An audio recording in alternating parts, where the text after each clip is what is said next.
What's up everyone, thanks for coming back to Garage North. Tonight we're going to do a video for installing new brakes on the RX-8 project. As you can see behind me, we'll go a closer look, but these look terrible. They're super worn and old, so we'll show you how to refresh everything, go through the steps, and take you through the process. So these are some of the tools that I'm going to be using, whether or not you choose to use some of these, like my big pry bar. But I also have a breaker bar, that's probably a better option. Never forget your brake cleaner when you're doing brakes. You gotta wipe everything down because when they're shipped they have like a coating of oil on them, and it's not good if you leave that on there when you're installing the brakes. So this is the front rotor. As you can see, it's a little tired and it's going to look much better. Go back to the rear and then that's set up. You can see the springs we installed in the other video. Check it. So these are the brake rotors that we're going to be installing. It's from a Canadian company called Hydra Brakes. These are OEM spec. They're slotted, obviously. They're super heavy and super big too. Really excited to try these out. And then for the pads, I'm going to be using Brembo pads. Pretty straightforward. So those are the parts we're going to be using. Let's get into the install now, and I'll walk you through step by step how to put brakes on your RX-8. Alright, so we're going to start with the front. On the RX-8, it has two retaining bolts. These are in there so that when you install the brakes, the rotor stays in place for when the caliper goes back on. So we're going to take those off first. To be honest, I've actually already loosened them. You didn't have to tell them that. But it's just a Phillips head. And they come out. If your brakes are older than mine or they look pretty rusty, definitely, or even if they look new, just use penetrating oil on these. Longer the better. So I actually sprayed them the night before, and then I actually used a propane torch to heat them up as well, just so that they're not stripped. Because if they're stripped, then you have to drill them out. But they're not required when you put the new rotors on. I'm probably going to use them just because mine are in good shape. But if you do strip them and you have to drill them out, you don't need to put them back. They'll still be used. And next, we're going to take off the two retaining bolts for the caliper. Let's get a view on those. So those are both. You got one right up here on the top, and on the bottom right here. 14 mil on those. They shouldn't be on there too tight. It should be relatively easy to get them off. There's one.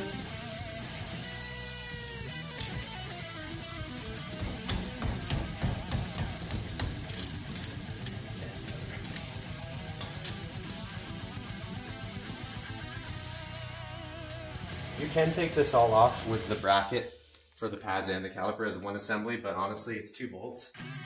It's better to take these off and loop everything anyway, so you might as well just do it that way. With that, the caliper can slide right off. There you go. And for the new pads, we're going to have to lube all of this so that you don't get squealing. And then we're going to compress this piston in as well. So I'm going to use an old brake pad for that. Just a big C-clamp to push that in.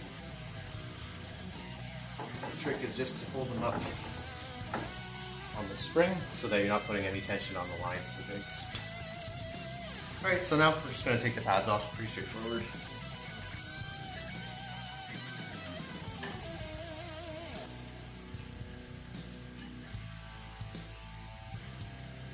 And that's the old pad. Oof. It's not totally worn, but it's for sure nowhere near. It's getting there. It's time.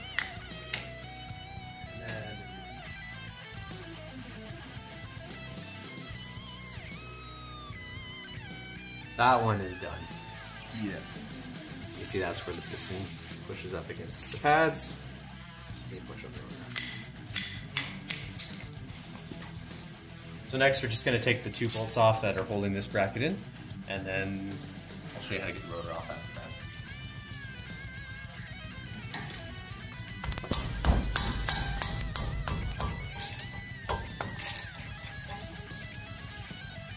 These can be tricky. Again, penetrating lube helps.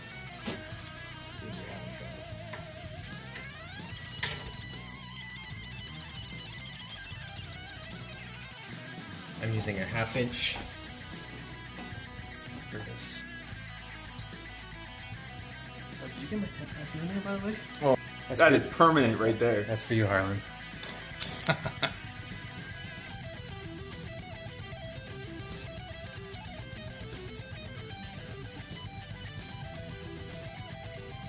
There it goes. And just like that, bracket's off.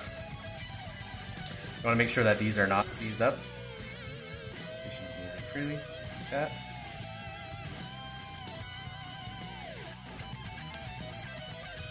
Save these little clips too. Just in case your brake pads, your new ones, don't come with the hardware to give you replacements, it's always good to save the old stuff just in case. Yep.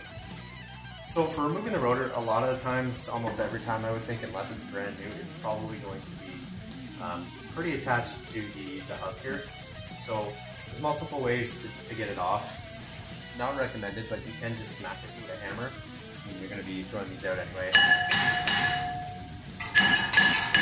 I've seen people go at these with sledgehammers and they don't move at all. There's no point in using a rubber mallet, it's not going to go anywhere. So the recommended way and the proper way of doing it, you see here there's a little bolt right there, or a hole I should say. We're just going to take a bolt that threads into this and it's just going to push the rotor off. So I actually got this bolt off of the top of the engine. It was one of the bolts that holds the ECU harness in. So again, just play around. If you don't know, I don't know the specific threads on this, you can look it up, but for me, just trial and error, and that bolt fits perfectly. Again, right off the top of your stock engine, guarantee you have one. Just gonna thread it in to 12 mil, and this should just pop right off. You'll hear the snap. There it is. Just like that. Super easy. You don't need to sit there for half an hour. Just a simple bolt. Pull off. There's your opener.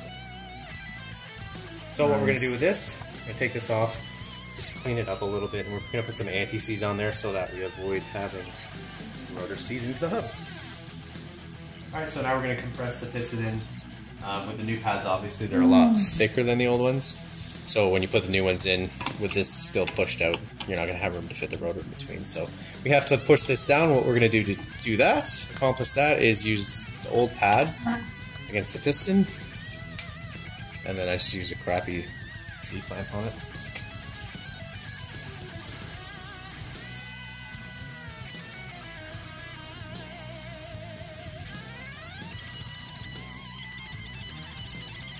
Just nice and slow until it's all the way compressed in.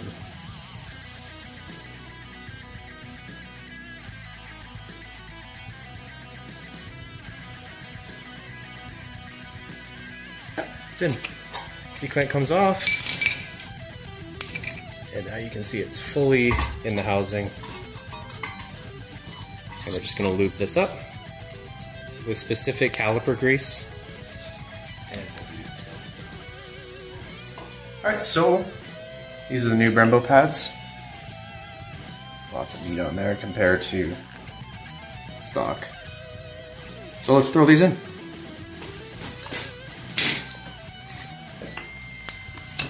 First off, before we go no further, I'm going to use this copper-based anti-seize. Again, just kind of putting it on the hub.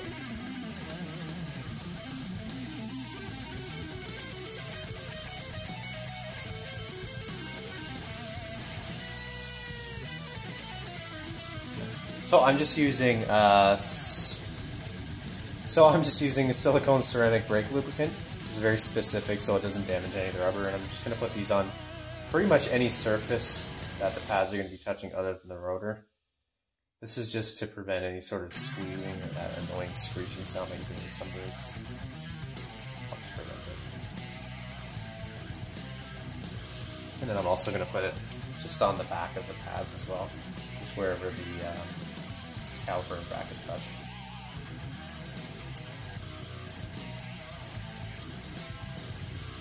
So, we're going to start putting this back together. Rotor first. Line the two holes up for those Phillips. Again, you don't have to use them, but I'm going to just because it's not hurt.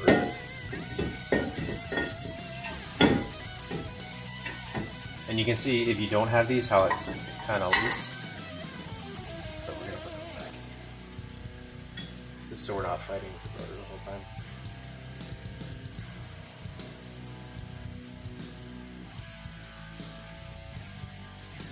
So the rotor's on now, so we're going to throw the caliper, or the brake pad back on.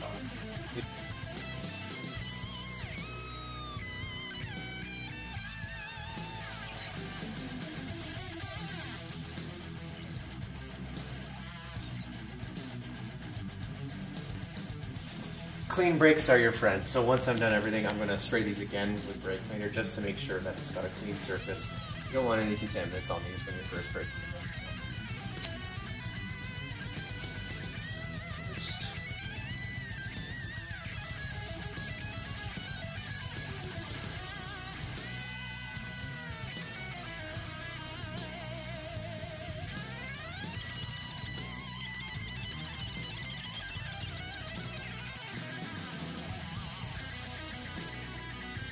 And just spreading the lubricant on the piston itself. That pushes it up against the pad.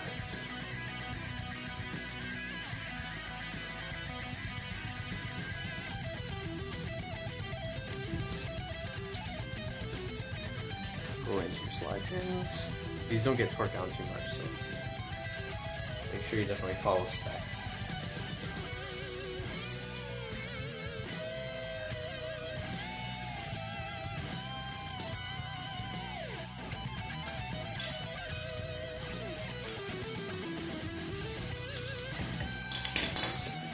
Should move freely back and forth. And then when we break these in, piston will obviously push back out against the pads and we'll be all set. So the front's done. I'm just going to spray it down with brake cleaner. Let's go to the back. Alright, so let's move on to the rears. These ones are a little different than the front. Mainly the fact that it doesn't have retain bolts for the rotor, so it should just slide off if not a little budge with a hammer. And pushing the piston in on Mazda cars, you can't just compress it like the front, you actually have to compress and twist at the same time. So I'll show you the way that I do it. It's basically just putting pressure and turning it clockwise to wind it back into the caliper. But same as the front, to start off, it's just going to be the caliper bolts, top, bottom, 14 mil, pretty straightforward.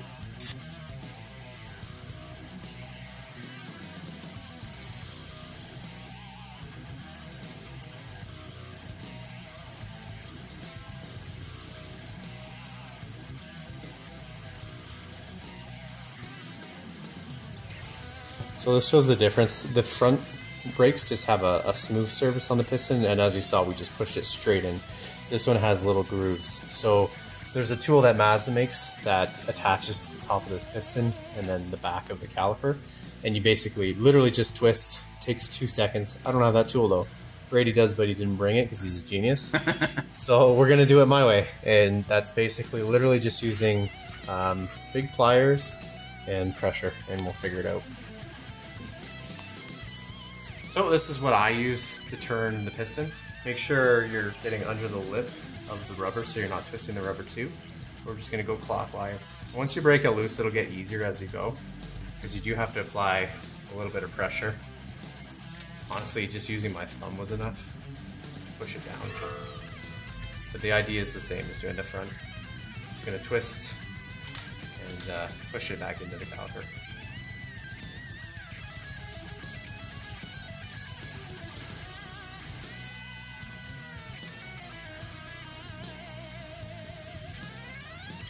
Alright, so we've got everything pushed back into the caliper, greased up on the hub so we can put the rotor and start putting everything back together now.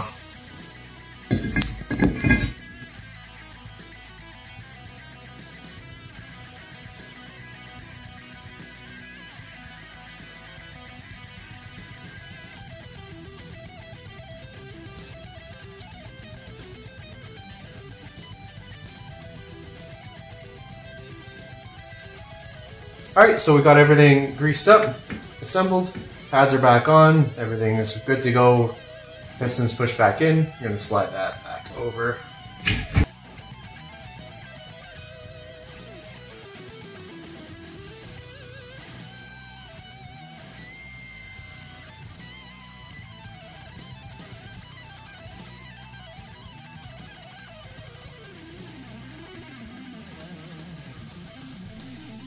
Alright, so that does it for the brake job.